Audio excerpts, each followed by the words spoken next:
ఈవేళ మన స్టూడియోలో పద్మశ్రీ పురస్కార గ్రహీత తొల్లపాటి కుటుంబరావు గారు ఉన్నారు. వారికి మా హృదయపూర్వక స్వాగతం, సుస్వాగతం. తొల్లపాటి కుటుంబరావు గారు తెలుగు జాతి ఆణిముత్యాల పేరిట ఒక సరికొత్త కార్యక్రమానికి శ్రీకారం చుట్టి దానిని ప్రసారం చేయడానికి మన ఛానల్లో మనం సంకల్పించడం జరిగింది. అందులో మొట్టమొదటి వ్యక్తిగా వారిని తొల్లపాటి కుటుంబరావు గారిని కార్యక్రమానికి ఆహ్వానించడం మా మహద్భాగ్యంగా మేము భావిస్తూ వారితో ఈ ముఖాముఖి కార్యక్రమాన్ని ప్రారంభిస్తున్నాం. నమస్కారం తొల్లపాటి కుటుంబరావు గారు. నమస్కారం అండి సార్, పద్మశ్రీ పురస్కారం వచ్చి 20 సంవత్సరాలు పూర్తయింది. పద్మశ్రీ పురస్కారం అందుకున్న ఏకైక జర్నలిస్టు మీరు 90 సంవత్సరాల యువకుడు. మీరు ఇంకా 90 సంవత్సరాల వయసులో మీరు మా స్టూడియోకి వచ్చి మీరు ఇంటర్వ్యూ ఇస్తున్నారంటే మాకు చాలా ఆనందంగా ఉంది, చాలా సంతోషంగా ఉంది. నాకు కూడా చాలా సంతోషంగా ఉందండి. సార్, నా స్వరాజ్యం నా రాష్ట్రం అంటూ మీరు మొదలుపెట్టారు. నా స్వరాజ్యం నా రాష్ట్రం అంటూ మొదలుపెట్టినటువంటి మీ కలం, మీ గళం అప్పటి నుంచి ఇప్పటిదాకా సాగింది. ఇవాళ ఉన్నటువంటి పరిస్థితుల్లో ఆ రోజు ఆ వ్యాసం రాసినటువంటి కుటుంబరావుగా మీరు భావిస్తున్నారు? ఏ విధంగా మీరు అనుభూతి చెందుతున్నారు ఇప్పుడున్నటువంటి పరిస్థితుల్ని చూసి? స్వరాజ్యంలో స్వరాష్ట్రం ఏమైందంటే, మనం మొట్టమొదటిగా 1913లో బాపట్లలో జరిగినటువంటి ఆంధ్ర మహాసభలో తెలుగు మాట్లాడే వాళ్ళకి ప్రత్యేక రాష్ట్రం కావాలి అని తీర్మానించాము. భాషా ప్రయుక్త రాష్ట్రాలు ఫస్ట్ భారతదేశంలో ఎక్కడా అప్పటికి ఏర్పడలేదు. ఏమైందంటే, మనం రాష్ట్రం కోసం బాగా కృషి చేయాల, తీర్మానాలు చేసి ఊరుకున్నాం. ఎందువల్ల? దేశానికి ముందు స్వాతంత్రం రావాలి. దేశానికి స్వాతంత్రం వచ్చినట్లయితే తర్వాత మనకి రాష్ట్రం అదే వస్తుంది, తేలిగ్గా వస్తుంది అనేటటువంటి ఉద్దేశంతో మనం కేవలం స్వాతంత్రం రావాలి అని దానికోసం కృషి చేశాం. నేను హెడ్డింగ్ ఎందుకు పెట్టానంటే, మాతృభూమి అనే పత్రికలో రాశాను వ్యాసం. మొట్టమొదట మీరు స్వరాజ్యంలో స్వరాష్ట్రం. ప్రధాని అట్లీ, అప్పుడు ప్రధానమంత్రి క్లెమెంట్ అట్లీ, ఆయన ఏమన్నారంటే 1947 ఫిబ్రవరి 20వ తేదీన బ్రిటిష్ కామన్స్లో మాట్లాడుతూ ఒక మాట అన్నాడు, మేము ఇంకా ఇండియాని వదిలిపెట్టి వెళ్ళిపోతున్నాము, 16 నెలల్లో ఖాళీ చేసి వెళ్తాము అని ప్రకటన చేశాడు. అంటే మనకి స్వాతంత్రం ఇస్తున్నామని అర్థం. అంటే స్వరాష్ట్రం అదే వస్తుందిగా, స్వాతంత్రం కనుక వచ్చినట్లయితే. నా వ్యాసం అర్థం అది. స్వరాజ్యంలో స్వరాష్ట్రం అనే దానికి అర్థం ఏంటంటే, స్వరాజ్యం రాబోతున్నది, మనకి స్వాతంత్రం వస్తున్నది, కాబట్టి స్వరాష్ట్రం కూడా అదే వచ్చేస్తుంది ఆటోమేటిక్గా. పెద్ద కష్టపడకర్ల లాఠీ చార్జీలు, దెబ్బలు, ఈ గలంతులు ఏమి ఉండవు. ఇది 1947లో మీరు ఆ శీర్షికన మీరు రాయటం జరిగింది, మాతృభూమిలో. ఆ తర్వాత అంటే అప్పుడు మీ వయసు ఎంత? అప్పటికండి 1947లోనా 14 ఏటో మీరు చెప్పారు కరెక్ట్గా. 14 ఏళ్లలో రాశారు మీరు. 14 ఏటో రాశాను. అప్పటి నుంచి ఇప్పటి వరకు అవిచ్ఛిన్నంగా రాస్తూనే ఉన్నాను. ఈ రోజు వరకు, ఇవాళ వరకు రాస్తూనే ఉన్నారు.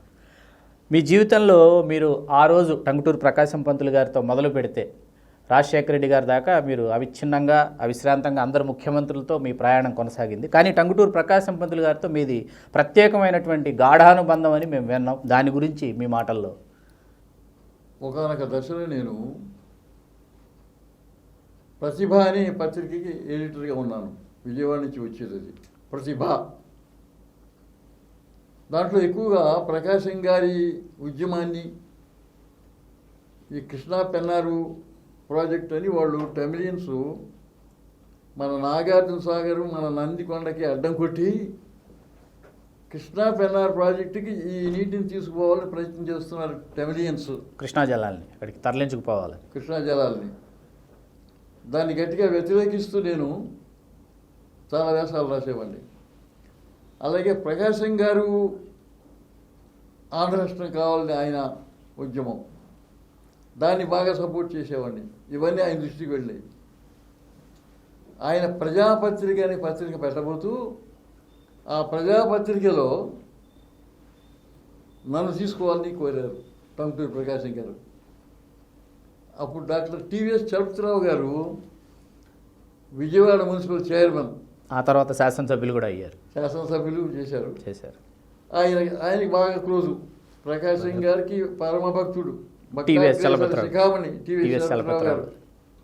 ఆయన ద్వారా నన్ను అప్రోచ్ అయ్యారు. ఆయన ప్రకాష్ సింగ్ గారు కుటుంబంలో పంపిస్తే నా పత్రికల్లో పెట్టుకుంటాను, ప్రజాపత్రికలో అతని సహాయ సంపాదకుడిగా పెట్టుకుంటాను, నేను దానికి సంపాదకుడిగా ఉంటాను అని చెప్పారు ఆయనతో. ఆయన నన్ను కాంటాక్ట్ చేశారు. మరి అక్కడికి వెళ్ళటం నాకు అంత ఇష్టం లేదండి. మెడ్రాస్ పోవటం, నేను పేదవాడ పుట్టాను, పేదవాడలో పెరిగాను, పేదవాడలోనే ఉండాలి నా ఉద్దేశం, అంతేగాని మెడ్రాస్ వెళ్ళటం నాకు ఇష్టం లేదు డాక్టర్ గారు అన్నాను ఆయనతో. కాదండి, ఇది చిన్న పత్రిక, ఇది ఎప్పుడైనా అయిపోవచ్చు, ఇది మీ సొంతమేం కాదు, ఎవరో పెట్టింది మీరు పనిచేస్తున్నారు, ఇలాంటి పత్రికలు ఆగుతాయా? ప్రకాశం గారు పత్రిక అంటే అది వేరుది, మెడ్రాస్ పెడితే మీకు మంచి పేరు వస్తుంది. ప్రకాశం గారి దగ్గర పనిచేశారంటే ఆయన ఎడిటరా, మీరు అసోసియేట్ ఎడిటరా? చూడండి, మీ వయసు ఎంత అసలు? 18 ఏళ్ళు ఉంటాయి, ఉండవు. అటువంటిది మరి మీరు ఇక్కడే కూర్చుంటానంటారండి, పోయిన పొడుగు ఇది అయిపోతే ఏం చేస్తారు మీరు అని చలపతిరావు గారు ఆయన సహజమైన ధోరణిలో అన్నారు. అంటే నేను కన్విన్స్ అయ్యాను, ఒప్పుకున్నాను. రావటం నేను కొంచెం ఆలస్యమైంది, ఎందుకంటే ఈ పత్రికని ఏం చేయాలి, ఈ ప్రతిభని, ఈ పని చేస్తున్న పత్రికని అది ఎవరికి అప్పగించాలి, ఎవరైనా నియమించి ఎడిటర్గా, అప్పుడు నేను తప్పుకుంటే మర్యాదగా ఉంటుంది అని నేను అర్థవంతంగా పరావిరైపోతే అలాగా. అందుకని నేను ఎవరో ఇంకోళ్ళు వచ్చేదాకా ఆగి నేను మెడ్రాస్ వెళ్ళిపోయాను. నేను వెళ్ళిన 5-6 రోజులకి ఆయన ఏం చేశారంటే నన్ను పిలిచారు. కుటుంబరావు, నువ్వు సాయంత్రం 4 గంటల దాకా పత్రిక పని చూడు, 4 గంటలకి పత్రిక పని అయిపోతుంది, ఇక ప్రింటింగ్ అదంతా తక్కిన వాళ్ళు చూసుకుంటారు, నీ పని ఉండదు. నువ్వేం చేస్తావంటే అక్కడి నుంచి నా దగ్గరికి వచ్చి కూర్చో మౌంట్ రోడ్లో. వాళ్ళ ప్రజాపత్రిక మౌంట్ రోడ్లోనే ఉండేది, ఈయన నివాసము మౌంట్ రోడ్డే మెడ్రాస్. నువ్వు అక్కడికి వచ్చి కూర్చుని, నా అసలు సెక్రటరీ, ఒరిజినల్ సెక్రటరీ ఉన్నాడు, ఎస్వి కొండపి సెక్రటరీ. అతను నైట్ కాలేజీలో లా చదువుతున్నాడు, లా చదవటానికి పెడుతున్నాడు.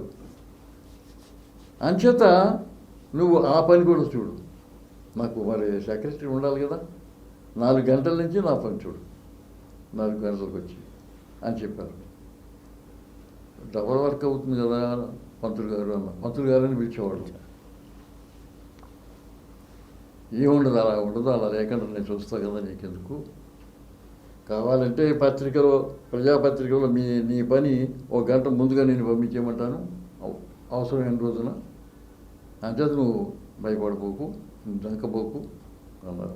ఆయన ఏం చెప్తే అది చేయాలి కదా మనం, శిరసావహించాల్సిందే. అది అట్లా ప్రారంభమైంది నా జీవితం ఆయనతో క్లోజ్గా. ఆయన నన్ను బాగా కాన్ఫిడెన్స్లోకి తీసుకున్నారు.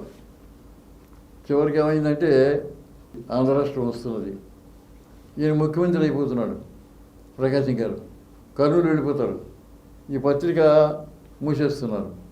ఈ పత్రిక ఆయన పెట్టినటువంటి ప్రజాపత్రిక కర్నూలు అప్పుడు మన రాజధాని, కర్నూలు రాజధాని. అక్కడికి వెళ్ళాలి ఈయన, అక్కడికి వెడుతున్నారు. నేను పంతులు గారు నేను సెలవు తీసుకుంటాను అన్నాను. అంటే నీకు అట్లా కాదు, నేను ఇప్పుడు గవర్నమెంట్లో ఉన్నా కదా చీఫ్ మినిస్టర్గా, నాకు పిఏగా వేసుకుంటాను నిన్ను మంచి చక్కగా అని అన్నారు ఆయన. నాకు గవర్నమెంట్ పని చేయటం ఇష్టం లేదండి, పిఏగా తగ్గుంటాను నేను గవర్నమెంట్లో, నేను ఇండిపెండెంట్గా పత్రికల్లో పనిచేయాలని వచ్చాను, పత్రికల్లో పనిచేస్తున్నాను, మీకు తెలిసిందే. అటువంటిది ఇప్పుడు నేను గవర్నమెంట్ పిఏ ఉద్యోగం చేయనండి అన్నాను. అయితే వెళ్ళిపోతావా అన్నది.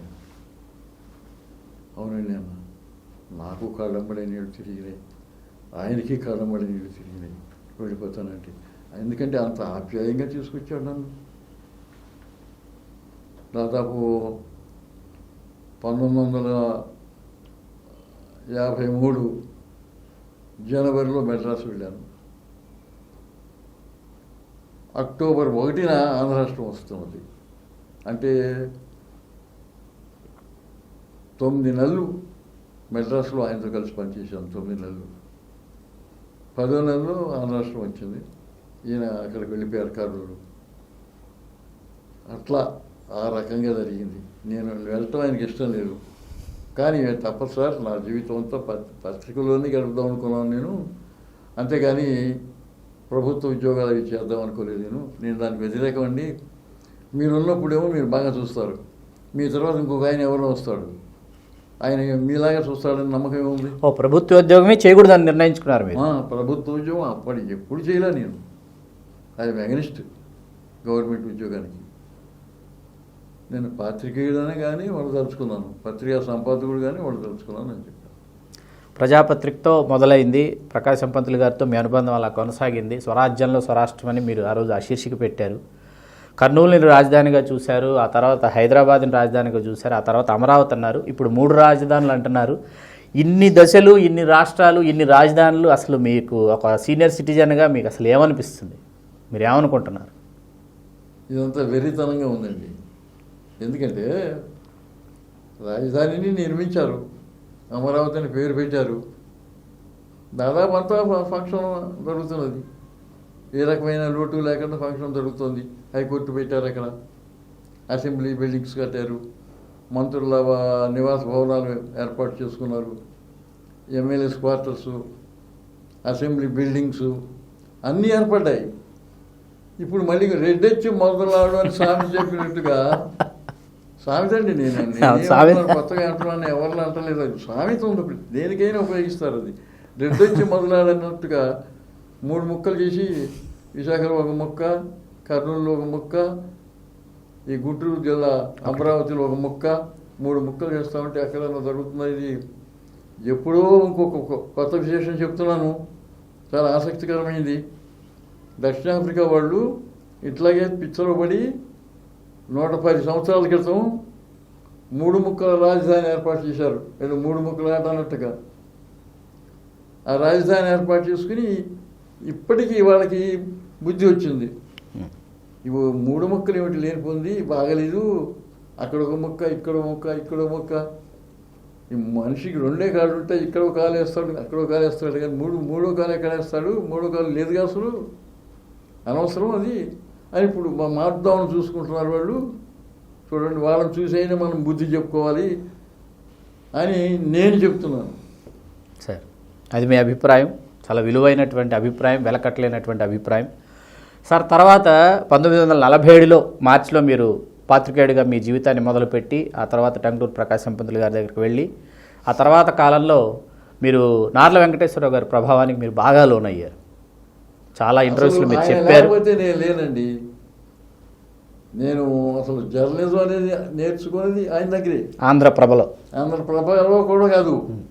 ఆయన ఆంధ్రప్రభలో ఆయన రాసిన సంపాదకీయాలు చదివేవారు మీరు. సంపాదకీయాలు చదివి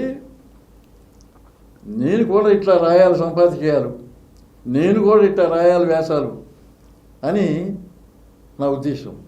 ఆయన శైలి ఏంటో ఉండేదండి. ఒక్క మాట నేను గ్యారంటీకి చెప్పగలనండి, ఆయన నాకేం చుట్టం కాదు, మరొకటి కాదు. ఆయన రాసినట్టుగా సంపాదకీయం కానీ, వాక్య నిర్మాణం కానీ ఆయనకు ముందు కానీ తర్వాత కానీ ఎవరు లేరండి. అది నా గట్టి నమ్మకం, విశ్వాసం. నేను కూడా ఇట్లాగే ఈ శైలిలో రాయాలి అనేటువంటి పట్టుదల నాకు వచ్చింది. దానికి తగ్గట్టుగా నాకు 1946లో అనుకుంటాను చాలా తీవ్రమైనటువంటి రుగ్మత వచ్చింది. ఎంత రుగ్మత అంటే 108 రోజులు లంకనాలు చేశాను, ఫాస్టింగ్. ఆ రోజుల్లో లంకనాలు చేయించేవాడు. ఇప్పుడు అసలు ఆ మాట లంకనాలు అంటే ఎవరికి తెలియదండి. లంకనం ఏంటి, లంకనాలు పోట ఏంటి అని అంటారు ఇప్పుడు. లంకనాలు పోట అంటే మనం అని అంటారు ఇప్పుడు. 108వ రోజు వచ్చేటప్పటికి కోమాలో గడిపాను. వలస ఆటలేదు, చచ్చిపోయాడని నిర్ణయించుకున్నారు. ఇంట్లో అందరూ పెద్దవాళ్ళు పేడబొబ్బలు ఏడవటం మొదలుపెట్టారు. శవాన్ని మంచం మీద ఉంచకూడదు, కింద పెట్టాలి చచ్చిపోయిన వాడిని అని కిందకి దింపేసి కింద పెట్టేశారు. ఏడుస్తున్నారు. గన్నవరంలో ఉండేవాడు అప్పుడు. మరి డాక్టర్ ఏమో ఇప్పటిలాగా ఎక్కడ పడితే అక్కడ డాక్టర్లు లేరు. గన్నవరం మొత్తం ఒకటే డాక్టర్ సిఎల్ రాయుడు గారు, ఎంబీబీఎస్.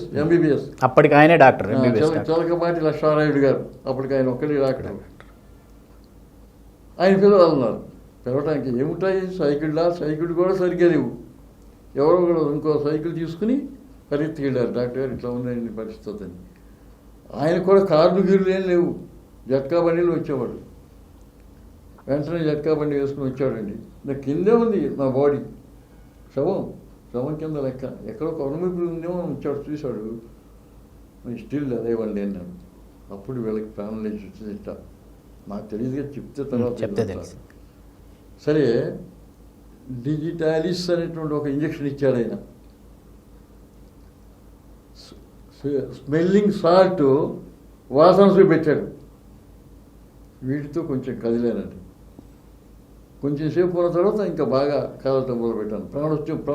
ప్రాణం వచ్చింది అని మంచి ఉత్సాహంగా అందరికి కేకలు పెట్టి మళ్ళీ మంచం మీద తీసుకొచ్చి పెట్టారండి. కింద పడుకుందా బాడీ కల్లా. అట్లా పునర్జన్మ వచ్చింది. కానీ 6 నెలలు ఎక్కడ నేను నడవటం, బయటికి రావటం లేదు. ఇప్పుడు కూడా అట్లాగే 5 నెలల నుంచి నేను బయటికి రావటం లేదని చెప్పాను కదా. ఈ కోవిడ్ వల్ల ఇంట్లో వాళ్ళు రానివ్వట్లా. ఇప్పుడు మాట. సరే, నేను మంచం మీదే ఉండేవాడిని, కానీ బాగా తెలివితేటలు బాగా వచ్చినాయి. ఈ జబ్బు రాకపోవడం కంటే ఈ జబ్బు వచ్చిన తర్వాత తెలివితేటలు పెరిగినాయి. అప్పుడు నార్ల గారి సంపాదించాలి. ఆ విధంగా నేను చదవటం మొదలుపెట్టి ఆ శైలి నేర్చుకున్నాను. అదే సార్, ఇది మీ కళానికి సంబంధించినటువంటి విషయాలు. ఇవి మీ గళానికి సంబంధించి వస్తే మీరు ఒక రాజకీయ వ్యాఖ్యాతగా, క్రియాశీల వ్యాఖ్యాతగా వేలాది సభలు మీరు నిర్వహించి సభా సామ్రాట్గా మీరు పేరు పొందారు. ఆ అనుభవాలు మీరు ఇప్పుడు గిన్నిస్ బుక్ ఆఫ్ వరల్డ్ రికార్డులో కూడా మీ పేరు నమోదైంది. తెలుగు బుక్ ఆఫ్ ఎప్పుడో. ఆ సంగతులు ఒక్కసారి మా ప్రేక్షకుల కోసం. నేను చిన్నప్పుడు హై స్కూల్లో చదువుతాం కదా మనం అందరం కూడా. హై స్కూల్లో 5th ఫార్మ్ చదివేటప్పుడు ఆ 5th ఫార్మ్ క్లాసులో డిబేటింగ్ సొసైటీ ఉండేది. వాళ్ళు వారానికి ఒక సబ్జెక్టు మీద డిబేటింగ్ పెట్టేవాళ్ళు. రేపు డిబేటింగ్ సొసైటీ సమావేశం జరుగుతుందనగా ఇవాళ చెప్పేవాళ్ళు క్లాసు స్టూడెంట్స్ అందరికీ. చెప్పి మీరు ప్రిపేర్ కండి ఫలానా సబ్జెక్టు. ఒకసారి ఆడపిల్లలకి చదువు అవసరమా అనవసరమా, చదువు నేర్పాలా అక్కర్లేదా అని సబ్జెక్టు రేపు దాని మీద చర్చించడానికి 2 గ్రూప్స్. అది ఆడపిల్లల గ్రూప్ ఒకటి, మగపిల్లల గ్రూప్. ఇటు మగపిల్లలు ఉంటారు, అటు ఆడపిల్లలు ఉంటారు. అదేం లేదు, అలా పెట్టారు. నాకు ఇప్పటికీ కాళ్ళ నీళ్ళు వస్తాయి. స్వరూపరాణి అనే అమ్మాయికి నాకు మంచి పోటీ పడింది. నేనేమో అసలు ఆడపిల్లలకి చదివేందుకు దేనికి దానిలాగా ఏం చదివినా ఎంత చదివినా చివరికి వంటింట్లో వంట చేయాల్సిందే, అంతేగాని వాళ్ళకి చదువు చెప్పి ఏమిటి ప్రయోజనం అని నేను కొంచెం సఖ్యంగా మాట్లాడానండి. వాదించారు మీరు? వాదించాక తర్వాత ఆవిడ గట్టిగా వాదించారు. అదేమిటి ఆడపిల్లలు ముందుకు రావాలని చెప్పాలి, కానీ మీలాంటి వాళ్ళు కుటుంబరావు వాళ్ళు అట్లా చెప్పడం ఏం బాగలేదు, మర్యాదగా లేదు. 14 మంది ఆడపిల్లలండి తరగతి గదిలో. వాళ్ళ బాధ ఏంటంటే మానిటర్ పోస్టుకి పోటీ జరిగింది. నాకు ఖాతా జనార్దన్ రావు అనే అబ్బాయికి. ఖాతా జనార్దన్ రావు, కాకినాడ. కాదు ఆయన ఉన్నాడు, ఆయన గొప్ప స్పీకరు. ఇతని పసుమర్రు, పామరు దగ్గర పసుమర్రు. ఇది అక్కడ ఆ పోటీలో ఈ ఆడపిల్లలు మొత్తం 14 మంది నాకే ఓటు చేశారు. వాళ్ళ బాధ, మేము ఇంతమంది నీ మీద నమ్మకంతో నీకు ఓటు చేస్తే నువ్వు మాకు చదువుద్దంటావా అని వాళ్ళు దెబ్బలాడ్డా అని దెబ్బలాట. కానీ ఇప్పుడు అభిప్రాయంతో మీరు ఏకీభవించట్లేదుగా ఇప్పుడు నవ్వేడేసి సార్ సార్ ఎందుకు ఏకీభవిస్తాను, ఆ రోజే మారిపోయింది, ఆ రోజు రాత్రే. అప్పుడు ఈవిడే నేను అన్న ఆ మాటలకి ఆడపిల్లలకి చదివేందుకు అంటు తోముకుంటున్నా, ఇంకా అంటు తోముకుంటారు, ఎంఏ చదివినా బిఏ చదివినా వంట చేసుకుని అంట్లు తోముకుంటారు అన్నా కదా. కన్నీరు పెట్టింది అక్కడే ఆ రోజు స్వరూపరాణి. ఆ రోజు నిద్రపోయిన తర్వాత నాకు కళ్ళు స్వరూపరాణి వచ్చింది, కన్నీరు పెడుతున్న స్వరూపరాణి కనిపించింది. అట్లా అన్నావు నువ్వు, అట్లా అనొచ్చా నువ్వు, మేమందరం నీకు ఏకగ్రీవంగా ఓటు చేసాం 14 మందిని, మేము ఓటు చేయకపోతే నువ్వు గెలిచేవాడిగా, ఎందుకు అట్లా అన్నావు కుటుంబంలో అని ఆవిడ ఏడుస్తా అంటే తనకి మెలకు వచ్చింది. ఇక మళ్ళీ నిద్రపోలేదండి ఈ కళలో. ఆ రోజు రాత్రి మెలకు వచ్చేసింది. ఇదంతా కళ. ఆవిడ ఏడుపు చూసేటప్పటికి నాకు మెలకు వచ్చింది, చాలా బాధపడ్డా. సరే రాత్రి అర్ధరాత్రి ఏం చేస్తాను, తెల్లారిన తర్వాత మామూలుగా స్కూల్కి వెళ్ళి మనసులో అనుకున్నా, ఈ అభిప్రాయం మార్చుకోవాలి, ఆడపిల్లలకి చదువు అక్కర్లేదు, వాళ్ళ ఇంట్లో వంట చేస్తారు, అంటు తవ్వుతారు, వాళ్ళకి ఇంకా చదువు ఎందుకు, వేస్ట్ అనేటువంటి అభిప్రాయం మార్చుకోవాలి అని చెప్పి అభిప్రాయం మార్చుకున్నాను. డైరెక్ట్గా వాళ్ళ దగ్గరికి వెళ్ళాను, సిస్టర్స్ ఐఎమ్ ఎక్స్ట్రీమ్లీ సారీ, మీరేమనుకోవద్దు, నేను మీతోనే ఏకీభవిస్తున్నాను, మీరు చదువుకోవాలి, ముందుకు రావాలి, మీరు ఉద్యోగాలు చేయాలి, మగవాడితో పోటీ పడాలి అని నేను అనుకుంటున్నాను, నా అభిప్రాయం మార్చుకున్నాను అని చెప్పాను. ఆ రోజే ఇప్పుడు మీ అభిప్రాయం ఏంటంటారు మీరు, ఆ రోజే మార్చుకున్నారు. కానీ నాకు బాధ కలిగేది ఏంటంటే ఆ తర్వాత మళ్ళీ నేను ఆవిడ కలవాల. నేను గన్నవరం వచ్చేసాను ఎస్ఎస్ఎల్సీకి, ఇదంతా 5th ఫారంలో గన్నవరం వచ్చేసాను ఎస్ఎస్ఎల్సీకి చదవడానికి ఆ కారణాంతరాల వల్ల. గన్నవరం వచ్చిన తర్వాత మళ్ళీ ఆవిడని కలుసుకోవాలా, అప్పటికి ఇప్పటికీ కలుసుకోలేదు. ఈ మధ్య నాకు పద్మశ్రీ వచ్చిన తర్వాత పేపర్లో ఓ రోజు చూస్తే ఆవిడ మరణించినట్టుగా ఆవిడ ఫోటో పడింది. ఓకే, ఆవిడ పెద్ద అయింది నా అలాగని, నా వయసే కాబట్టి. అంతే. పెళ్లి కూడా చేసుకుంది, పిల్లలు భర్త. అక్కడ అడ్వర్టైజ్మెంట్ వేశారు ఆ పత్రికలో, అది ఈనాడులో అనుకుంటాను, ఈనాడు పత్రికలో అడ్వర్టైజ్మెంట్ వేశారు. సరే కొంచెం మనసులో బాధపడ్డాను. ఆనాటి చూడటమే మళ్ళీ చూడలే. అలా అప్పుడు మీ ఉపన్యాసాలకి అక్కడ ఆ వేదిక అక్కడ అక్కడి నుంచి అంటే మీరు ఇన్ని సభలకి సభా సామ్రాట్గా, సభా సరస్వతిగా మీరు కొనియాడబడ్డారు. వేలాది సభలు, సుమారు ఉపన్యాస కేసరి, అది అసలైన బిరుదు, ఉపన్యాస కేసరి. ఇలా పేరు పడ్డారు కదా. అసలు ఇన్ని సభలకి మిమ్మల్ని ఆహ్వానించడానికి గల కారణం ఏంటి? భారత రాష్ట్రపతులు, ప్రధానమంత్రులు, ముఖ్యమంత్రులు వాళ్ళ ప్రసంగాల్ని మీరు వేదిక మీద 45 నిమిషాలు ఏకదాటిగా మీరు అనువదించినటువంటి 18 మంది ముఖ్యమంత్రులతో నా ముచ్చట్లోని పుస్తకం నేను రాశాను. 18 ముఖ్యమంత్రులు, 18 మంది, వాళ్ళందరి సభలకి నేను అధ్యక్షత వహించాను, ముఖ్యమంత్రుల సభలకి. ఒక కిరణ్ కుమార్ రెడ్డి సభకి తప్ప. లాస్ట్ అదే ఒక స్టేజ్ రాష్ట్రం విడిపోవడానికి ముందు ముఖ్యమంత్రి, ఆఖరి ముఖ్యమంత్రి కిరణ్ కుమార్ రెడ్డి. మరి వీళ్ళందరి సభలకి నేను అధ్యక్షత వహించాను. ఏం లేదండి, కొంచెం బాగుండాలి, తప్పుండాలి, మాట్లాడే దాంట్లో పస ఉండాలి. అదే నేను చెప్పన్నాను. అంటే మీరు అది హోంవర్క్ చేసుకుని వెళ్తారా ఎట్లా, అప్పటికప్పుడు ఆశువుగా? లేకపోతే వాళ్ళు ఏదో సబ్జెక్ట్ ఉంటుంది కదా, మనసులో ఆలోచించుకుంటూ వెళ్తాను. ఇక్కడ మొదలుపెట్టి అక్కడికి వెళ్ళేలోగా ఇదంతా సబ్జెక్టు ఫిక్స్ అయిపోతుంది. అది పూర్తిగా సభ మొత్తం మీరే నిర్వహించడం లాంటిది ఉంటుందా? కొన్ని ఇంపార్టెంట్ పాయింట్స్ మీరు సభకి, ఏ సభకైనా నేనే అధ్యక్షత వహించి ఇప్పటికి ఎన్ని వేల సభలు నిర్వహించి ఉంటారు సార్? 20,000 సభలకి సార్ నేను అధ్యక్షత వహించాను. 20,000 దాటినాయండి. 20,000 పూర్తి అయిపోయి 20,000 పూర్తి అయిపోయి ఇంకా చాలా ముందుకు వెళ్ళాను. ఇప్పుడు మీరు మీ ఆత్మకథ అనుకోవచ్చా? నా కలం నా గళం అని చెప్పేసి మీరు ఆత్మకథగా ఆత్మకథనం అని రాశాను. నా కలం నా గళం, దాని నా కలం నా గళం అంటే మరి 2 కదా. అవును, ఇటు రాస్తున్నాను, ఇటు మాట్లాడుతున్నాను. ఇటు కలం అటు గళం మాట్లాడుతోంది, సరే గళం ఎలాగ మాట్లాడుతుంది. సార్ ఇప్పుడు ఆంధ్రప్రభలో మీరు ఆ తర్వాత ఏది నార్ల వెంకటేశ్వరరావు గారి సంపాదకి వెళ్తే ప్రభావితులయ్యారు. నేను పనిచేయలేదు. మీరు పనిచేయలేదు, నార్ల వెంకటేశ్వరరావు గారి సంపాదకీయాలు చదివి మీరు ప్రభావితులయ్యారు. మీ ప్రస్థానం అంతా ఆంధ్రజ్యోతితో దాదాపు 35 సంవత్సరాలు కొనసాగింది. 30 సంవత్సరాలు కొనసాగింది ఆంధ్రజ్యోతిలో. అలాగే జ్యోతి చిత్ర వారపత్రిక కూడా మీరు మీదైనటువంటి పేరు వేసేవాడు కానీ వాళ్ళు ఏం లేదు. సినిమా వాళ్ళంతా నా ఉపన్యాసం కోసం నన్ను పిలిచేవాళ్ళు సినిమా సభలకి. సినిమా సభలేగా మరి వాళ్ళకి కావాల్సింది. సినిమా వాళ్ళకి నన్ను పిలిచేవాళ్ళు, నేను పెడుతుండేవాడిని.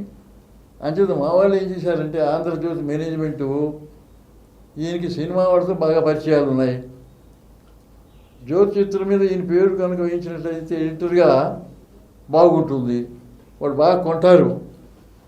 ఎవరో పేరు వేస్తే ఎలా లాభం, ఈయన పేరు వేస్తే కొంటారు. సాలబిలిటీ పాయింట్ ఆఫ్ వ్యూ పేరు వేశారండి. నేను ఎక్కువ రాసేవాడు కదా, 2 వ్యాసాలు రాశాను. అమెరికా అధ్యక్షుడిగా ఆయన పేరు గుర్తులేదు, ఒక సినిమా యాక్టర్ అయ్యాడు. రోనాల్డ్ రీగన్ అయ్యాడు. రోనాల్డ్ రీగన్ సినిమా యాక్టర్, ఆయన అమెరికా అధ్యక్షుడిగా ఎలక్ట్ అయినాడు. ఆయన గురించి ఒక వ్యాసం రాశాను జ్యోతి చిత్రంలో. అంతకాలం నా పేరు ఎడిటర్గా ఉన్నప్పటికీ నేను జ్యోతి చిత్రంలో అదొకటి రాశాను. ఈ రాజబాబుని గురించి ఏదో సందర్భం, మన యాక్టర్ హాస్య నటుడు, అతని గురించి ఒక వ్యాసం రాశాను.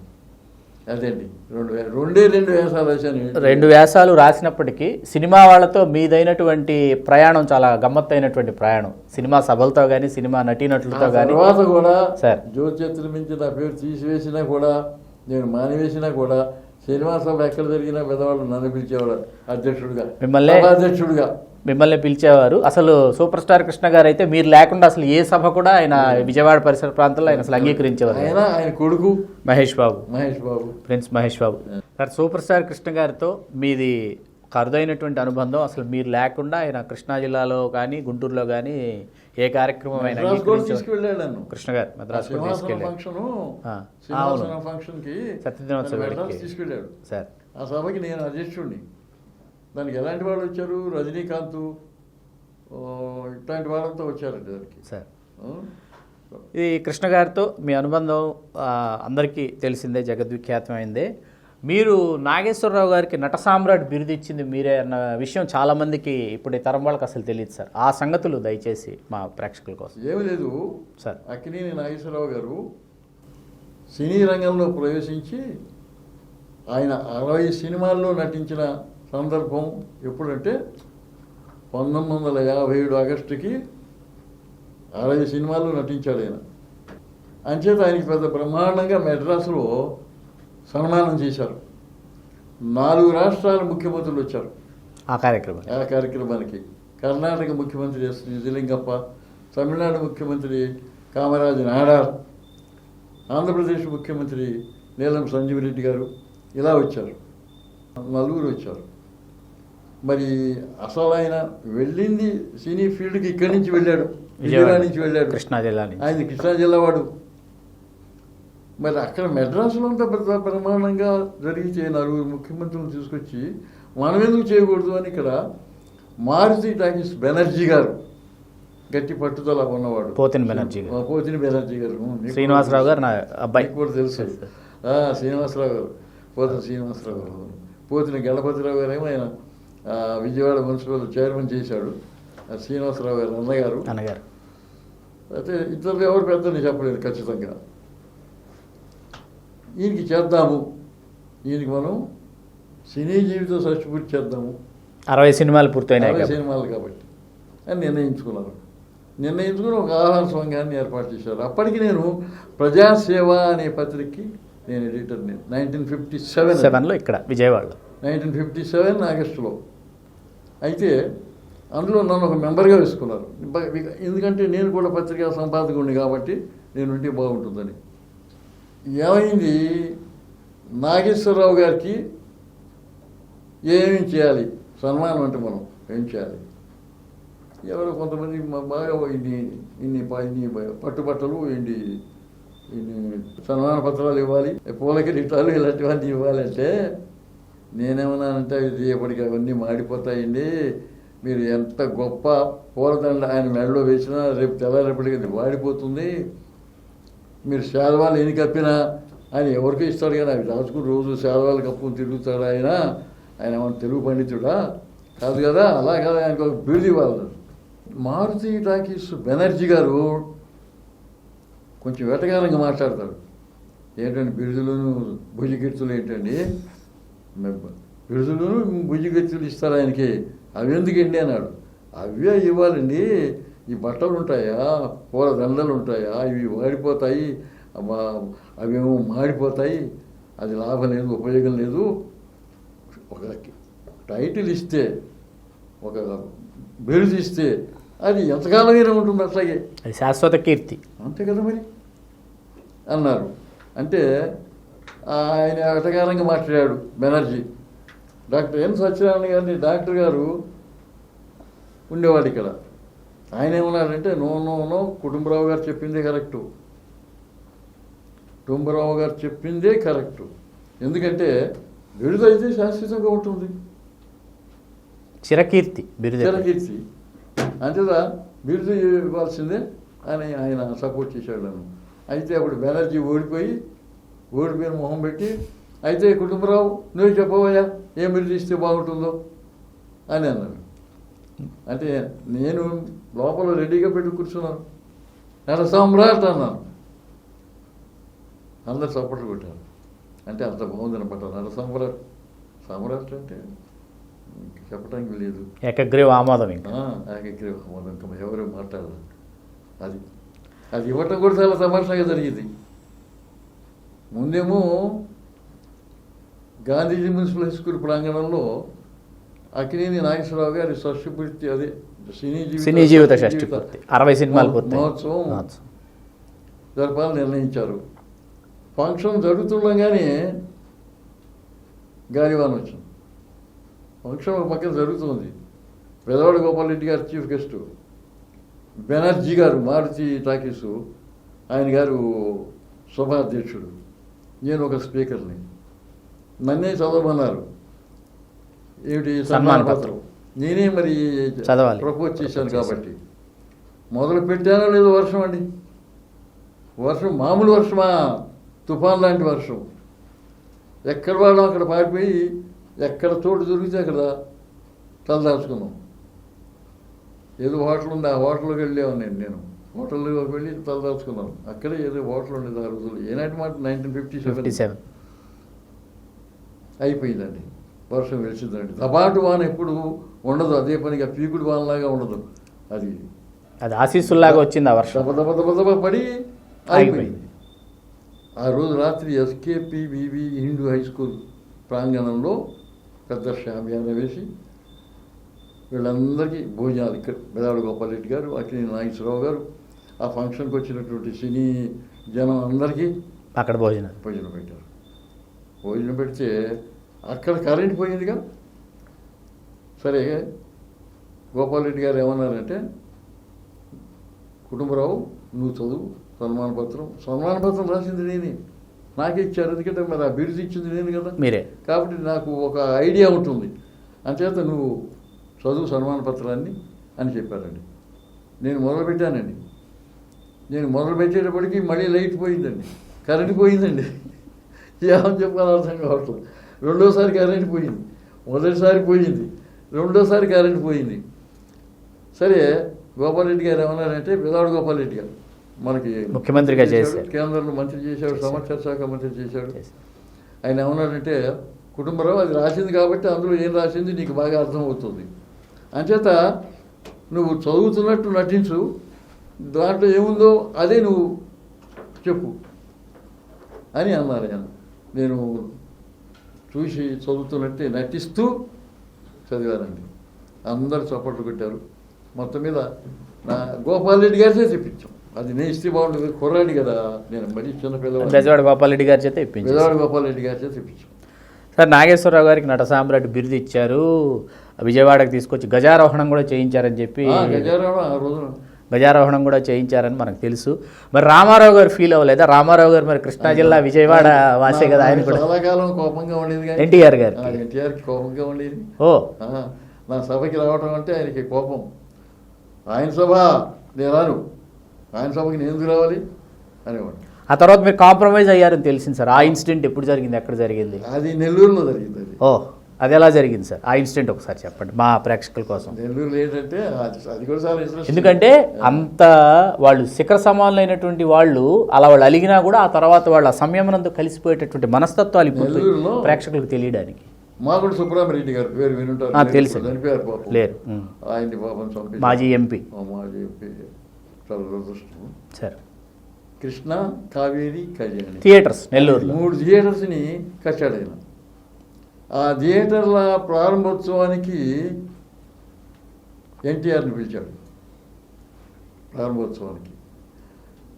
మరి మల్లెమాల గారు వీళ్ళంతా ఉన్నారు, సినిమా వాళ్ళంతా. మాగుంట సుబ్రహ్మరెడ్డి గారు ఉన్నాడు. నన్ను సభ వ్యాఖ్యాతగా నన్ను పిలిచారు. జనార్దన్ రెడ్డి రెవెన్యూ మినిస్టర్, నేదురుమల్లి జనార్దన్ రెడ్డి ఆయన ఉన్నాడు. అసలు మేమందరం ఉన్నాము. నేను ఒక తమాషా చేద్దాం అనుకున్నాను. ఏం చేద్దాం అనుకున్నాను అంటే 3 లక్షల మంది జనం వచ్చారండి ఆ ఫంక్షన్ చూడటానికి. 3 lakhs. చివరికి రైలు పట్టాల మీద కూడా జనం కూర్చున్నారండి. అటు నుంచి వచ్చే రైళ్ళని ఆపేశారు, ఇటు నుంచి వచ్చే రైళ్ళని ఆపేశారు. అక్కడ స్టేషన్ దగ్గర అక్కడి నుంచి వచ్చే రైళ్ళని ఆపేశారు, ఇటు నుంచి వచ్చే రైళ్ళ దగ్గర. ఇటు స్టేషన్ దగ్గర అక్కడ ఆపేశారు. అది పరిస్థితి. సరే, నేను తమాషా చేద్దామని చెప్పి రామారావు గారిని కొట్టేవాడు ఒకే ఒకడు ఉన్నాడు సినిమాలో ఉన్నాడు. అందులో వీళ్ళందరికీ నవ్వి దొబ్బిడి దిగులు ఏంటి? అందులో వీళ్ళందరికీ నవ్వి దొబ్బిడి దిగులు ఏంటి? ఈయన నాగేశ్వరరావు గారంటే ఎక్కువ గౌరవం, ప్రేమ, ఆపేక్ష. నాగేశ్వరరావు మనిషి అంటే రామారావు గారిని కొట్టేవాడు నాగేశ్వరరావు ఉన్నాడు చెప్తాడు కాబోదని నన్ను తినేద్దామని 3 లక్షల మంది రెడీగా కూర్చున్నారు. ఎందుకంటే మీరు నట సామ్రాట్ని బిరుదు మీరే ఇచ్చున్నారు కాబట్టి వాళ్ళు అలా అనుకుంటున్నారు. తెలుసు వాళ్ళకి. వాళ్ళంతా రెడీగా చూస్తున్నారు నా వంక. ఈ మల్లిమాల గారు మా ఇంటికి వచ్చి రామారావు గారిని కొట్టేవాడు ఉన్నాడు అంటారేంటి? రామారావు గారిని కొట్టేవాడేవాడండి అంటే రెడ్డి గారు, ఆయన పేరు మల్లిమాల. అసలు పెద్ద మల్లిమాల సుందరరామిరెడ్డి. రెడ్డి గారు మీరు కంగారు పడకండి, గమనించేస్తాను చేస్తాను వాడండి. ఏమి కాదు, మొత్తం అంతా చల్లారిపోతుంది. నా మీద వద్దామని ఎదురు చూస్తున్న వాళ్ళందరూ చల్లబడి కూర్చుంటారు కింద చతికిలబడి అని నేనేమన్నానంటే, ఎన్టీ రామారావుని కొట్టేవాడు ఎన్టీ రామారావు ఒక్కడే అని అన్నా. ఒక్కసారిగా భువనభవంతరాళాలు ప్రతిధ్వనించేటట్టు ఆ 3 లక్షల మంది జనం హర్షధ్వానాలతో మిన్నంటింటి. అది చాలా రోజులు వాళ్ళు గుర్తుపెట్టుకుని ఆ ఊరు వాళ్ళు, నెల్లూరు సిటీలో జరిగింది. సిటీలో రైలు కట్ట కింద యువతలో జరిగింది. రైలు కూడా అయిపోయినాయి. అంత పెద్ద సభ చెప్పే కదా 3 లక్షల మంది వచ్చారని. ఆ తర్వాత చాలా సభలకి వాళ్ళు నన్ను పిలవడం మొదలుపెట్టారు. సినిమా ప్రారంభోత్సవానికి నెల్లూరు మాటే. సార్, రామారావు గారికి నాగేశ్వరరావు గారికి ఒకేసారి పద్మశ్రీ వచ్చింది. ఆ పద్మశ్రీ రావడానికి ముందు అంతర్జాతీయ చలనచిత్రోత్సవంలో ఎస్వి రంగారావు గారు ఉత్తమ నటుడిగా ఆయన నర్తనశాలలో ఆయన పురస్కారాన్ని అందుకొని రావటం జరిగింది.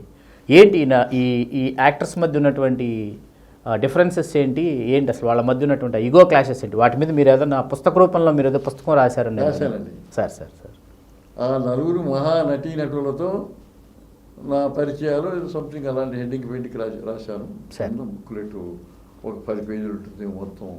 ఒక్కొక్కరి గురించి ఒక్కొక్క ఎపిసోడ్ ఉంది అందులో. నాగేశ్వరరావు గురించి ఒకటి. నాగేశ్వరరావుదేమో ఇది నరసామ్రాట్ బిరుదు, రామారావుదేమో నెల్లూరు కథ.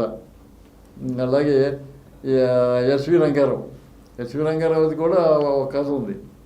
అయింది ఏంటంటే ఆయనకి ఆ నర్తనశాలలో యాక్ట్ చేసేందుకు కీచకుడుగా ఆయనకి ఇంటర్నేషనల్ యాక్టర్గా ఇచ్చారు. ఆఫ్రోఏషియన్ ఫిల్మ్ ఫెస్టివల్ ఆయనకి ఎస్వి రంగారావుకి ఎక్కడ జకార్తాలో జరిగింది. ఇంటర్నేషనల్ ఫిలిం ఫెస్టివల్లో జరిగినప్పుడు ఈయనకి ఆ బిరుదు ఇచ్చారు. ఇచ్చిన తర్వాత బందర్లో సన్మానం పెట్టారు రంగారావు గారికి, ఎస్వి రంగారావు గారికి. ఎవరు జిల్లా కలెక్టర్ అప్పుడు ఎవరు గుర్తు రావట్లేదు. సిఎస్ శాస్త్రి గారు జిల్లా కలెక్టర్.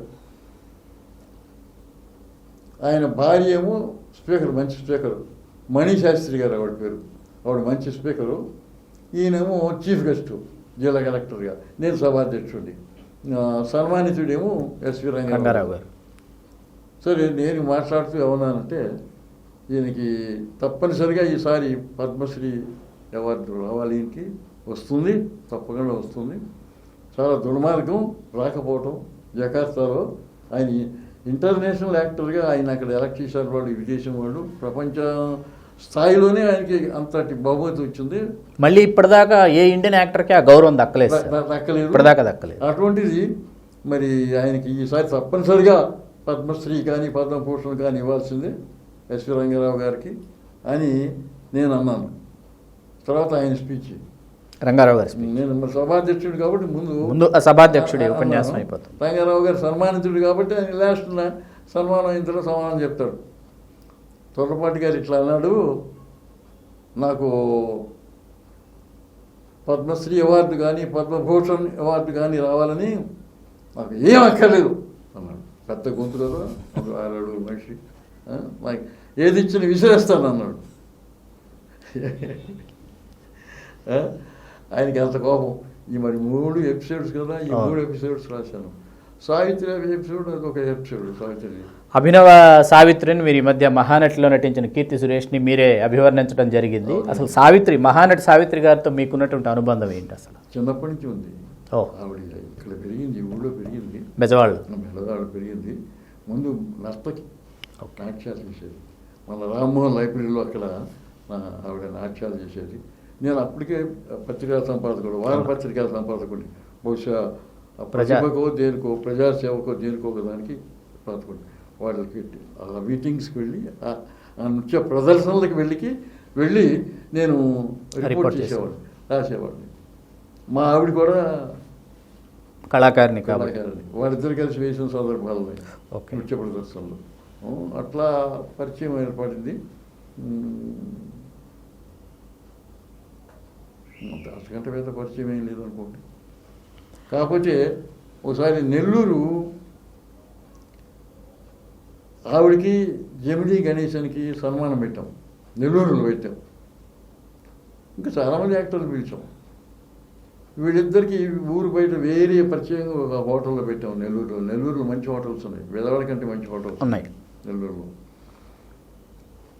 అక్కడికి వీళ్ళిద్దరు వచ్చారని తెలిసి వాళ్ళిద్దరు పెళ్లి చేసుకోవటం, జమినీ గణేశన్ సావిత్రి పెళ్లి చేసుకోవటం ఆయన అమ్మాయిని పెంచినటువంటి వెంకటరామయ్య గారికి ఇష్టం లేదు. వెంకటరామయ్య చౌదరి గారికి ఇష్టం లేదు. ఆయన ఎగనిస్టు. వాళ్ళిద్దరిని విడదీయాలని చూస్తున్నాడు ఆయన. ఆయన నెల్లూరు వచ్చాడు. ఎట్లా వచ్చాడు? వచ్చి నన్ను పట్టుకున్నాడు. కుటుంబరావు గారు, మీరు ఎట్లాగైనా సరే వాళ్ళిద్దరిని విడదీయాలి. సావిత్రి చేత దీని దుంపదగా మా అందరికీ తెలియకుండా రహస్యంగా చేసుకుంది జమినీ గణేశాన్ని. వాడికి అంటే ఆయన భాషను ఏం చెప్తున్నానండి, ఆయన భాష. వాడికి ఇప్పటికే 3 పెళ్ళిళ్ళు అయినాయి. సావిత్రి 4వది. ఏం సుఖపడుతుంది అలాంటి వాడిని పెళ్లి చేసుకుని? మీరేం చేస్తారంటే వాళ్ళకి ఎలాగైనా సరే మీరు విడదీయండి వాళ్ళిద్దరిని అన్నాడు. ఎలా విడదీయమంటారు అన్నాడు. చెప్పండి, ఇవన్నీ చెప్పేసి అమ్మాయికి ఒప్పించండి అని ఆయన అన్నాడు నాతో. ఎవరు? వెంకటరామయ్య గారు. అంటే నేను వాళ్ళు పెళ్లి చేసుకుని 15 ఏళ్ళు అయింది, 2 పిల్లలు కూడా. ఇప్పుడు వాళ్ళని విడిపోమంటే ఎలా విడిపోతారండి? అసలు అయినా నాది కూడా లవ్ మ్యారేజ్. అసలు నేను ఎట్లా చెప్తాను వాళ్ళని విడిపోమని? తప్పు కదా అది. అంటే ఆయనకి నా ఎంత కోపం వచ్చింది నా మీద. పెద్ద నోరు లేదు కానీ తినేసేవాడు నన్ను. ఆయన నా వంకట చూసి కోపంగా వెళ్ళిపోయాడు అక్కడి నుంచి. మీ శ్రీమతి కూడా కళాకారిణి కదా, ఆవిడ కూడా సినిమాలో నటించిందని విన్నాం సార్, అది ఎంతవరకు నిజం? అవి చిన్న పెద్ద చెప్పుకోదగినవి ఏం కాదు. అవి డ్యాన్సర్గా మంచి పేరు వచ్చింది. ఓకే. ఆవిడ ఢిల్లీలో డ్యాన్స్ చేసినప్పుడు 12వ సంవత్సరంలో అప్పుడు అక్కడ అలీన రాజ్యాల సభ జరుగుతుంది. అలీన రాజ్యాల సభ. ఆ సభకి వచ్చినటువంటి ఈజిప్టు అధ్యక్షుడు కర్నల్ నాదిర్, యుగోస్లోవియా అధ్యక్షుడు మార్షల్ టిటో, మన ఉపాధ్యక్షుడు వైస్ ప్రెసిడెంట్ సరిపల్లి రాధాకృష్ణన్, వీళ్ళంతా వచ్చారు. ఆవిడ సభకి వీళ్ళంతా వచ్చారు. ఆవిడ అదృష్టం. వీళ్ళంతా వచ్చి చూశారు, మెచ్చుకున్నారు. నెహ్రూ చూసి అదేదో వాళ్ళు అందులో ఒక డ్యాన్స్ ఒకటి ఉంది, బలగోపాల తరంగం అని, పళ్ళెం మీద డ్యాన్స్ చేస్తారు. బాలగోపాల్ ఆ పళ్ళెం మీదే నిలబడి ఈ నర్తకిమణి ఆ పళ్ళెం నుంచి యువతలకి కాలు పెట్టకూడదు, ఆ పళ్ళాన్ని నడిపిస్తాలి డ్యాన్స్ మీద. ఆ పళ్ళెం మీద నడిపిస్తూ డ్యాన్స్ చేస్తుంది. చివరికి వచ్చింది డయాస్, చివరికి వచ్చింది అమ్మాయి డ్యాన్స్ చేస్తూ. అమ్మాయి పేరు కృష్ణకుమారి. చివరికి వచ్చేటప్పటికి అక్కడికి వచ్చేప్పటికి నెహ్రూ ముందు వరుసలో కూర్చున్నాడు కదా. ఆయన ఉద్దేశం ఏంటంటే ఆయనకి పిల్లలంటే ప్రేమ. అమ్మాయి పడిపోతుంది, 12 ఏళ్ళ అమ్మాయి వయసు అప్పటికి. పడిపోతుందేమో భయంతో వచ్చి అంటూ వచ్చి అంటూ ఆయన లేవబోయాడు. రాధాకృష్ణ ఆపాడు. ఆయన మన ఉపాధ్యక్షుడు Radhakrishna, vice president of India Radhakrishna గారు ఆపేసి, వాళ్ళకి అది అలవాటండి, పడిపోదు అమ్మాయి, మళ్ళీ చూడండి మీరు చూస్తుండగా మళ్ళీ వెనక్కి వెళ్ళిపోతుంది, ఆ పళ్ళెంతోనే వెనక్కి వెళ్ళిపోతుంది అని చెప్పాడు. అది కూడా ఒక ఆసక్తికరమైన ఘట్టమే అది. పాత్రికేయ జీవితంలో సినిమా పరిశ్రమలో వారిదంటూ ప్రత్యేకమైనటువంటి ప్రగాఢ ముద్ర వేసిన తుర్లపాటి కుటుంబరావు గారు, వారు నీలం సంజీవ్ రెడ్డి గారు, ఇందిరాగాంధీ గారు, తర్వాత చంద్రబాబు గారు, రాజశేఖర రెడ్డి గారు, మర్రి చెన్నారెడ్డి గారు, ఇలా ఈ ముఖ్యమంత్రులందరితో కలిసిమెలిసి వారు వాళ్ళ ప్రయాణాన్ని కొనసాగించినటువంటి మహావ్యక్తి. రాజశేఖర రెడ్డి గారు ఒక దశలో మిమ్మల్ని శాసనమండలికి సిఫారసు చేశారని విన్నాం, అది ఎంతవరకు నిజం కుటుంబరావు గారు? వట్టి సిఫారసు చేయటం కాదండి సార్, క్యాబినెట్ చేత వాళ్ళ మంత్రివర్గం చేత ఆమోదింప చేశారు. మంత్రివర్గ ఆమోదం పొందింది సార్. ఆ స్టేజ్లో ఏమైందంటే పివి నరసింహారావు గారి కొడుకు పివి రంగారావు గారు, ఆయన వెళ్ళి అప్పుడు కేంద్రంలో ప్రధానమంత్రిగా ఉన్నటువంటి మన్మోహన్ సింగ్ గారిని పట్టుకున్నాడు. మన్మోహన్ సింగ్ గారిని రాజకీయాలకు తీసుకొచ్చింది, పదవులు ఇప్పించింది పివి నరసింహారావు గారు. అంచేత పివి నరసింహారావు గారు అప్పటికి చనిపోయాడు, లేడు, ఆయన కొడుకు అన్నమాట. మరి ఆయన కొడుకు ఏమిటంటే అది ఆయన చేయాల్సిందే. ఆయన వచ్చి అంకుల్ మరి నన్ను ఇట్లా నామినేట్ చేయించండి, నన్ను కూడా ఎమ్మెల్సీగా నామినేట్ చేయించండి ఆంధ్రప్రదేశ్ లెజిస్లేటివ్ కౌన్సిల్కి, అది ఇప్పుడు జరుగుతున్నాయి అని చెప్పాడు. అని చెప్తే ఆయన ఏం చేశాడు, సోనియా గాంధీకి, కాంగ్రెస్ అధ్యక్షురాలు సోనియా గాంధీకి లెటర్ రాశాడు. లెటర్ రాసిచ్చాడు. లెటర్ రాసిచ్చి ఎట్టయినా సరే ఇతనికి దాంట్లో లెజిస్లేటివ్ కౌన్సిల్లో అవకాశం ఉండేటట్టు చూడు అని సోనియా గాంధీకి రాశాడు. సోనియా గాంధీ చేసింది ఆ రాత్రి క్యాబినెట్ ఏమో నా పేరు ఆమోదించింది. అంచేది నేను అయిపోయాననుకుని ఎమ్మెల్సీ అది తెల్లారేపటికి వచ్చి పేపర్స్లో వచ్చింది, ఇదంతా నా బొమ్మతో సహా వచ్చింది. వచ్చినప్పుడు ఈ మన మెగాస్టార్ చిరంజీవి, అక్కినేని నాగేశ్వరరావు గారు, ఇంకెవరో కొంతమంది పొలిటికల్ పీపుల్ వీళ్ళంతా నన్ను అభినందిస్తూ ఫోన్లు చేశారు. కానీ అప్పటికే నా పేరు ఎగిరిపోయింది అక్కడి నుంచి, లిస్ట్లో నుంచి. ఎందుకని ఇతను ఏం చేశాడంటే, మన్మోహన్ సింగ్ సోనియా గాంధీకి లెటర్ రాశాడుగా, సోనియా గాంధీ రాజశేఖర రెడ్డి గారికి చెప్పింది కదా, రాజశేఖర రెడ్డి గారు ఇంకేం చేస్తాడు పాపం, అవతలేమో ప్రధానమంత్రి, మళ్ళీ రెండో వాళ్ళు ఎవరు, సోనియా గాంధీ కాంగ్రెస్ అధ్యక్షురాలు. ఏం చేస్తాడు ఆయన నాకు ఆ రాత్రి ఫోన్ చేశాడు. ఫోన్ చేసి అప్పటికి నా పేరు ఆమోదించబడింది క్యాబినెట్లో. ఫోన్ చేసి, కుటుంబరావు గారు మీరేం అనుకోవద్దు, నన్ను మాస్టర్ అని పిలిచేవాడు ఆయన, రాజశేఖర రెడ్డి గారు. మాస్టర్ మీరేమనుకోవద్దు, మీకు ఇంకేదో పోస్ట్ చూస్తాము, ఇది ఇట్లా వచ్చింది. మరి ఇద్దరు పెద్దవాళ్ళు నన్ను అడిగారు ఈ పివి రంగారావుని ఎట్లయినా సరే అకామిడేట్ చేయమని కౌన్సిల్లో, లెజిస్లేటివ్ కౌన్సిల్లో అని అన్నాడు ఆయన. నాకు మీ అభిమానం కావాలి కాదండి, ఇది నేను కావాలని నేను కోరాను, మీరే కదా నన్ను తీసుకొచ్చారు బలవంతంగా అని చెప్పానండి నేను ఆయనతో.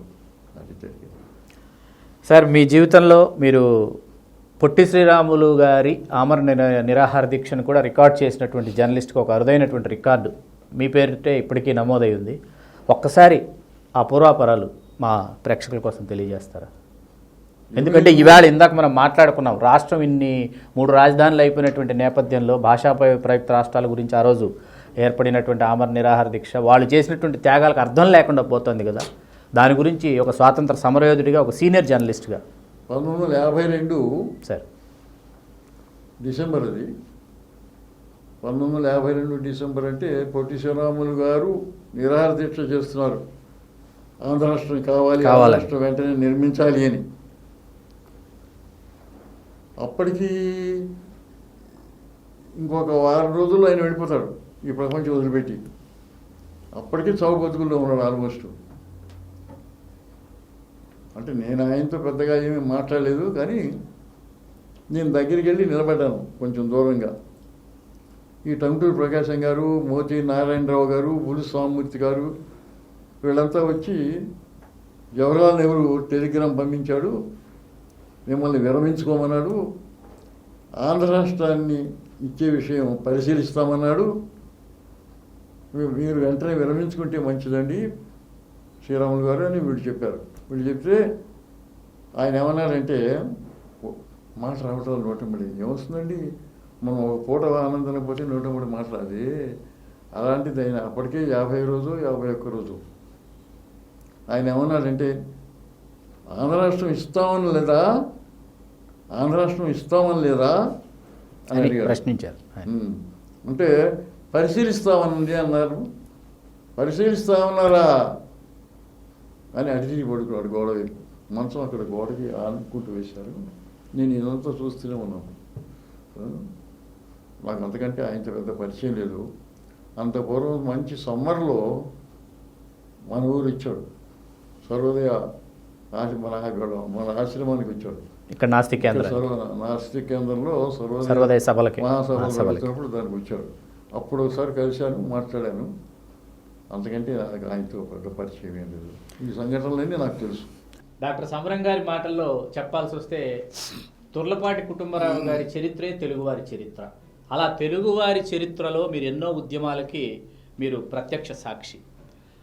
అటువంటి ఉద్యమాల్లో ఈ తెలుగు నేలలో, ఈ కృష్ణా జిల్లాలో, ఈ విజయవాడ నడిబొడ్డున పుట్టినటువంటి నాస్తికోద్యమం, ఆ నాస్తికోద్యమ నిర్మాత గోరా గారు, అలాగే వారి శ్రీమతి సరస్వతి గోరా గారు, ఆ కుటుంబ సభ్యులతో మీకున్న అనుబంధం, ఆ ఉద్యమం తాలూకు పూర్వాపరాలు మా ప్రేక్షకుల కోసం.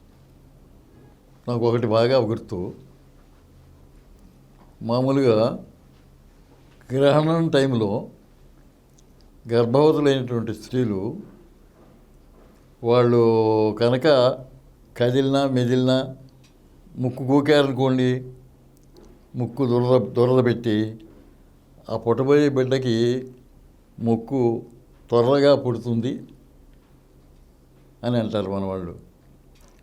అదేం కుదరదు, అది వట్టిది, అది పశ్చాబద్ధం, అది మూఢనమ్మకం అది అని ఆయన వాళ్ళ సరస్వతి గౌరా గారి గర్భవతిగా ఉన్నప్పుడు వాళ్ళ అమ్మాయి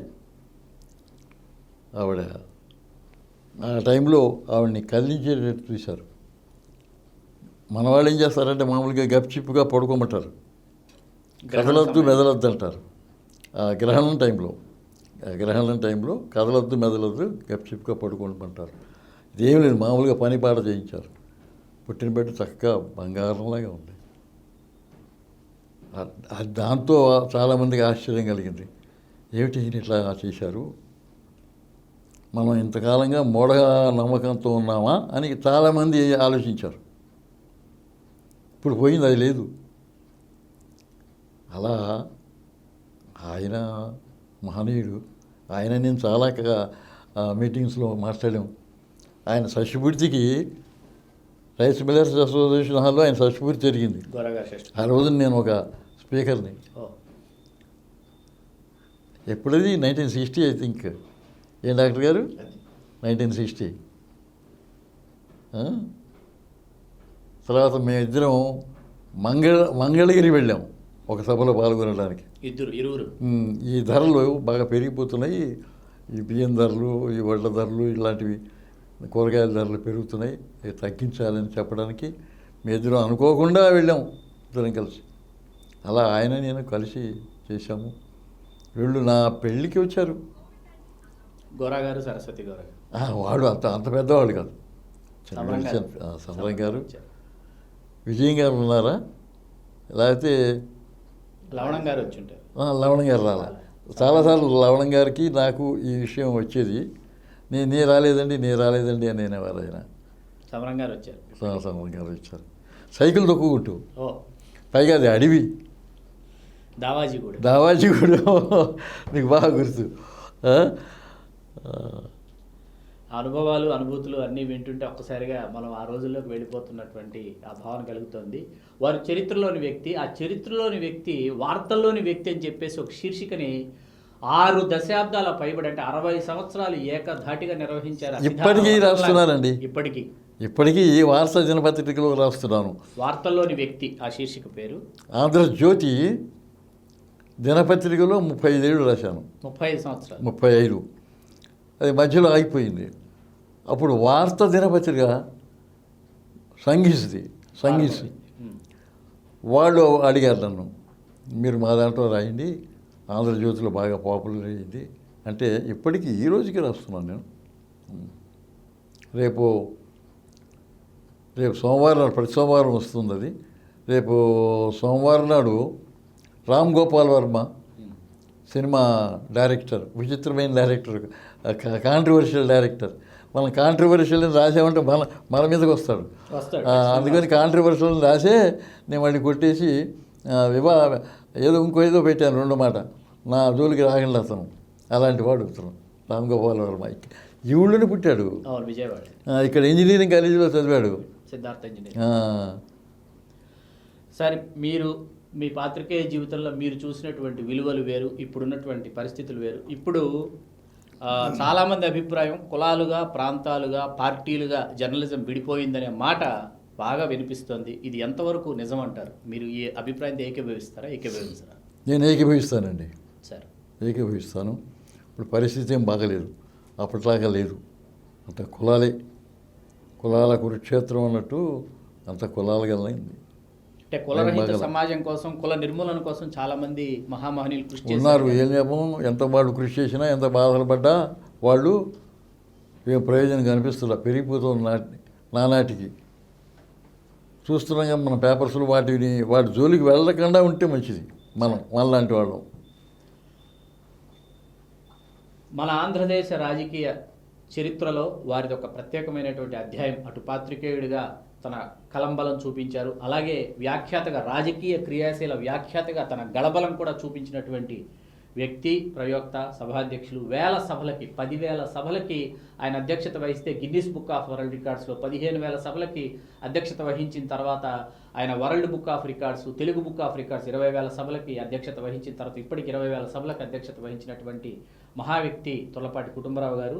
ఈ సందర్భంగా వారిని నేను మరొక ముఖ్యమైనటువంటి ప్రశ్నని వారి ముందు ఉంచుతున్నాను. అదేమిటంటే, ఉమ్మడి ఆంధ్రప్రదేశ్కి దళిత కులానికి చెందినటువంటి దామోదరం సంజీవయ్య గారు మినహాయిస్తే మిగతా వాళ్ళందరూ అగ్రవర్ణాలకు చెందిన వాళ్ళు, మహా అయితే అగ్రవర్ణ శూద్రులు మాత్రమే ముఖ్యమంత్రులుగా పనిచేసినటువంటి నేపథ్యం ఉంది. అసలు బడుగు, బలహీన, పీడిత, తాడిత వర్గాల్లో నుంచి ఇప్పుడు ఈ రాష్ట్రానికి అసలు ముఖ్యమంత్రి అయ్యే అవకాశం అసలు ఉందా? అటువంటి పరిస్థితులు అసలు ఈ రాష్ట్రంలో ఉన్నాయా?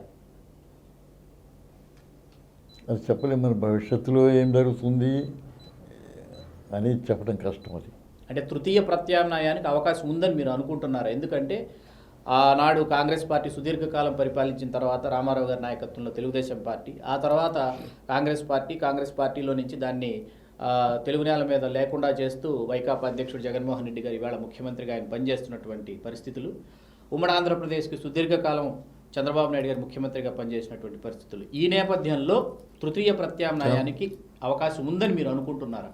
మీ అనుభవాల దృష్ట్యా. నేనేం చెప్పలేను అది. సార్, ఇప్పుడు చంద్రబాబు నాయుడు గారు సుదీర్ఘంగా పరిపాలించాడు. ఆయన పరిపాలించినంత కాలం ముఖ్యమంత్రిగా ఎవరు, ఎంతమంది ముఖ్యమంత్రులు వచ్చినా ఎవరు కూడా అంతకాలం పరిపాలించలేదు. 9.5 సంవత్సరాలు సుమారుగా పరిపాలించినటువంటి నేపథ్యం. 9 చాలా ఇంకా ఎక్కువ అండి. దాదాపు 15 సంవత్సరాల దాకా ఉంది ఆయన. అది విడిపోయిన తర్వాత 5 సంవత్సరాలు, మొత్తం 15 సంవత్సరాలు. ముందు మొదటేమో 9.5 సంవత్సరాలు. మన ప్రేక్షకుల కోసం వారి విలువైనటువంటి సమయాన్ని మన కోసం కేటాయించి ఎన్నో విలువైనటువంటి సంగతుల్ని మనం వెలకట్టలేనటువంటి అమూల్యమైనటువంటి విశేషాల్ని భావి తరం ప్రేక్షకుల కోసం అందించి ఈవేళ మన స్టూడియోకి వచ్చినటువంటి తుర్లపాటి కుటుంబరావు గారికి మా హృదయపూర్వక కళాభివందనాలు తెలియజేస్తున్నాం. ఆ విషయాలన్నీ కూడా మీరు నాలో నుంచి బయటికి తీశారు. Thank you sir. మీరు లేకపోతే అవన్నీ బయటికి రావు. దానికి కారణం మీరే. కాబట్టి దానికి ఏదైనా అభినందనలు ఇవ్వాలంటే మీకే ఇవ్వాలి. Sir, thank you sir. Thank you.